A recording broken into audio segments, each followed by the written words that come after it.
A new meme in the Houston mayoral race is drawing fire. We've got the story. Which Democratic candidate dropped in the polls? And the former president of Alpha Kappa Alpha is sharing leadership lessons in a new book. Details coming up.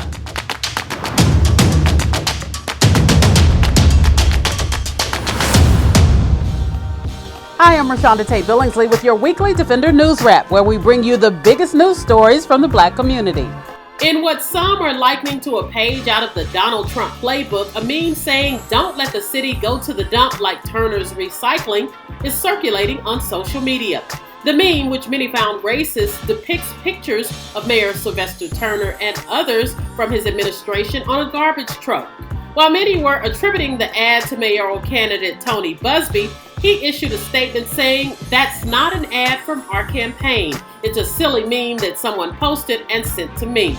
I reject racism and have tried civil rights cases for 20 years."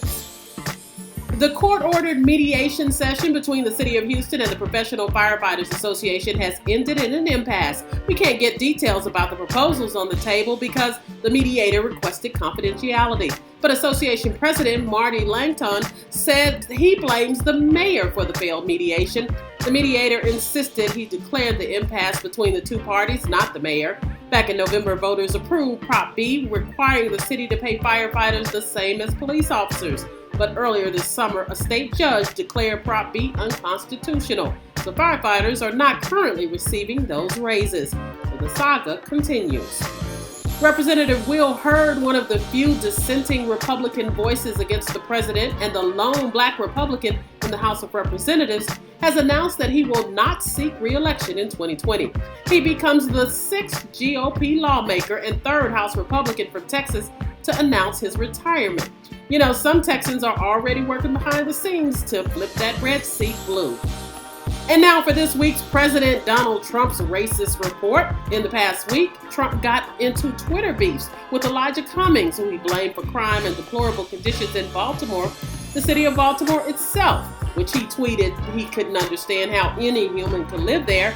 Al Sharpton, who he called a con man, Don Lemon, who he called stupid, and of course the continued attacks on the squad, 4 lawmakers of color who he told to go back to where they came from because they complained about his policies.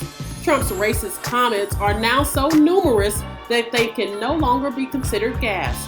His use of the word infested evoked tried and true stereotypes of Black Americans as being not just less privileged citizens, but less than human. You know it's bad when the Baltimore Sun does an editorial in response to the comments saying, "Better to have a few rats than to be one." Ouch. During the first Democratic debate, Senator Kamala Harris went viral for holding Joe Biden accountable for comments about segregation and his policy on busing. Now the tables have turned and Harris took a blow in the polls. According to the Morning Consult poll, Harris went from 13 to 10 percentage points, the only top 8 candidate to drop, which is being attributed to an attack by Tulsi Gabbard, who pointed out that as a California prosecutor, Harris put over 1,500 people in jail on marijuana violations. If you dish it, you gotta be ready to take it. But we know Kamala's a fighter, so no doubt she'll rebound. It's time to head back to school, and the Defender polled hundreds of teachers to find out things they wish parents knew. Check out what they had to say in this week's Defender and online at defendernetwork.com.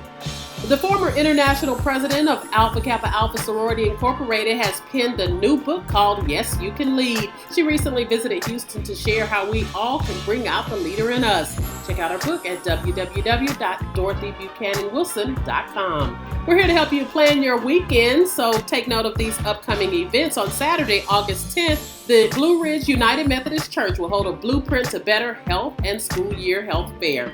Also on that day, Project Row Houses will have its Summer Studios 2019 opening reception. And on Monday, August 12th, the creative group of Economics will have the Black Agenda, Boots on the Ground. Check them out, and if you have some events you'd like us to share, send to news@defendermediagroup.com. It's a wrap. Make sure you're following us at Defender Network on Facebook, Instagram, and Twitter. And join us here next week for all your Defender highlights.